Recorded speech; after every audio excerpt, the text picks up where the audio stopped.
qulna ya Adamus kun anta wa zaujukal jannah. Ini saya kotaki.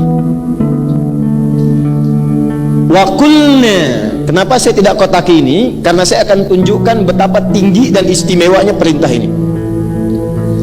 Dan demi keagunganku, sedikit kita belajar bahasa Arab, Bu. Kalau kita baca Al-Quran, ada kalimat begini ujungnya, na panjang. Dan kata gantinya kalau kembali kepada Allah, misal inna anzalnahu fi lailatil, kan pakai na panjangnya, itu disebut namanya ta'zimun nafsi li ta'zimi sya'ni. Kalau bahasa bebasnya, informasi yang disampaikan itu begitu penting, sampai saking pentingnya Allah menyampaikan itu dengan menunjukkan keagungan zatnya. Menerjemahkannya, hei, demi keagunganku aku sampaikan ini yang begitu penting untukmu. Jadi kalau ibu temukan di Quran ngaji ada kalimatnya na, artinya informasi yang disampaikan begitu penting, tidak biasa dan istimewa. Saya ingin tekankan, ketika Allah menyebutkan kata zauj di sini dan sakinah, itu memberikan kesan bahwa kehidupan sakinah dan keberpasangan itu sesuatu yang istimewa, sesuatu yang tidak biasa. Ini poinnya. Di dalamnya ada laki-laki, di dalamnya ada perempuan. Pemahaman yang kedua, ketika Allah menciptakan Adam laki-laki, menciptakan perempuan yang kelak nanti kita kenal dengan nama Hawa, nanti saya kisahkan, itu pun memberikan kesan istimewa. Jadi jangan ibu simpulkan bahwa, maaf, cuma laki-laki yang istimewa. Tidak, perempuan juga istimewa. Saking istimewanya digunakan oleh Allah ta'zimun nafsi, keagungan dirinya, untuk menunjukkan keistimewaan penciptaannya. Karena terkait perempuan yang kita bahas, saya khususkan pada aspek fitrah perempuan saja.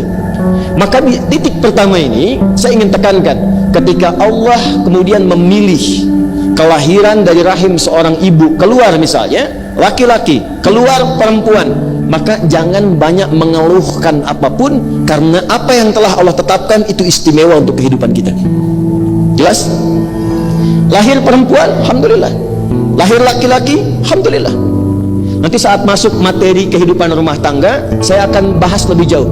Tapi singkatnya begini, kalau terlahir satu anak dengan gender apapun yang dilahirkan, itu pasti membawa sifat khusus untuk melengkapi kebahagiaan di rumah tangga. Karena itu tidak ada satupun anak itu yang sifatnya sama, pasti beda. Ibu boleh cek deh, ada 5 anak, itu kelima-limanya pasti beda karakternya. Jangan merasa akan disamakan, tidak. Dan setiap anak itu dia akan membawa karakter yang menyempurnakan kekurangan di ayah ibunya, plus menyempurnakan kebahagiaan di keluarga besarnya. Jadi kalau suami kurang, disempurnakannya oleh istri. Istri kurang, disempurnakannya oleh suami. Suami istri kurang, yang menyempurnakan siapa? Sifat anak-anak. Sifat anak-anak. Makanya berbahagialah ibu kalau ada anak aktif misalnya. Sebab kalau dia diam saja, nggak akan keluar karakter ibu, kreativitasnya nggak akan muncul. Nah, sini Alex, sini ke mama, diem aja, ya. Pasti anak 1, anak 2, anak 3 itu punya karakter khusus yang menyempurnakan keadaan orang tuanya. Yang dahsyat, kadang dia menjadi landasan kebahagiaan untuk mewujudkan harapan kedua orang tuanya. Orang tuanya udah nabung, nggak mampu lama, anaknya divonis bahkan secara medis tidak ideal, ya.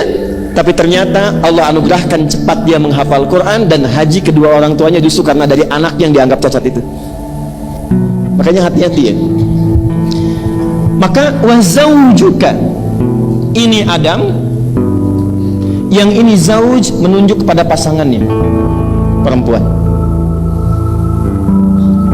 Namanya belum kita sebutkan. Sudah? Kesimpulan pertama, saat Allah menciptakan perempuan sebagai pasangan Adam alaihissalam, memberikan kesan yang pertama bahwa perempuan dicipta dalam keadaan istimewa. Jelas? Jadi berbahagialah ibu, bersyukurlah ibu diciptakan oleh Allah sebagai seorang perempuan, karena ada keistimewaan yang Allah titipkan hanya pada ibu, bukan pada yang lain. Itu yang kemudian penting untuk diketahui setelahnya. Itu dulu satu. Plus kalau berharap-harap kemudian menikah dengan suami berusaha ikhtiar pengen punya anak laki-laki, ternyata lahir perempuan. Dan nikmat anak ini unik. Pengen cepat, lambat. Pengen lambat, cepat. Padahal marahan kan, tapi hamil lagi gitu kan. Tuh. Kemudian pengen laki-laki, perempuan. Pengen perempuan, lahir laki-laki. Jadi ketika yang diharapkan laki-laki, lahir perempuan, jangan langsung disimpulkan, ah ya Allah, saya kan berharapnya ini, punya rencana ini. Ketika rencana ibu ternyata berbeda dengan rencana Allah, ikutkan rencana ibu pada rencana Allah. Itulah yang dialami Hannah saat mengandung, berharap lahir laki-laki, ternyata yang lahir perempuan, Maryam. Itu ada di Quran surah ketiga Ali Imran di ayat ke-36. Falamma wada'atha qalat rabbi inni wada'tuha untha. Ketika Hannah lahiran, lahir perempuan. Padahal dengan Imran suaminya itu doanya panjang, pengen laki-laki, pengen laki-laki, sampai mohon maaf sebelum Maryam lahir itu Imran meninggal. Jadi Imran itu tidak menyaksikan kelahiran Maryam. Begitu kemudian lahiran, lahir perempuan. Kata ibunda Maryam, ya, Sayyidah Hannah, ya, rahimahullah, beliau berkata, ya Allah, kok perempuan ya? Maksudnya saya menyiapkan garis laki-laki supaya mewarisi sifat-sifat ayahnya, meneruskan kemudian misinya, lahirnya perempuan. Apa jawaban Allah? Ibu tolong garis bawah ya. Wallahu a'lamu bima wada'at wa laysa dzakaru kal untha. Aku lebih tahu keistimewaan dan hikmah kelahiran bayi ini, dan tidak sama keistimewaan laki-laki dengan perempuan. Perempuan pun ada keistimewaan yang tidak dimiliki laki-laki. Itu poinnya. Ayat ini adalah pembuktian bahwa Islam melalui Al-Quran mengangkat derajat perempuan. Jadi sebelum ada isu-isu di luar tentang gender, tentang perempuan dihormati, dihargai, Islam itu sudah menempatkan sesuai fitrahnya. Jadi Bu, maksud saya, cukuplah ibu ngaji Quran, ngaji hadis, ibu terhormat. Dan yang menempatkan itu Allah. Karena saya melihat aktivis perempuan kekinian itu lebih mengambil teori-teori yang justru dalam teori itu merendahkan derajat perempuan yang sudah Allah tinggikan. Allah sudah bilang, saya membuat keadilan, datang kesetaraan. Setara itu tidak akan pernah adil Bu, karena adil itu tidak harus setara.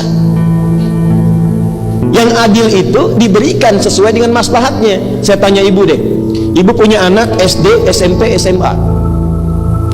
Anak SD ibu kasih 10.000, anak SMP ibu kasih 10.000, anak SMA ibu kasih 10.000 juga. Saya tanya, setara nggak? Setara, karena sama. Adil tidak?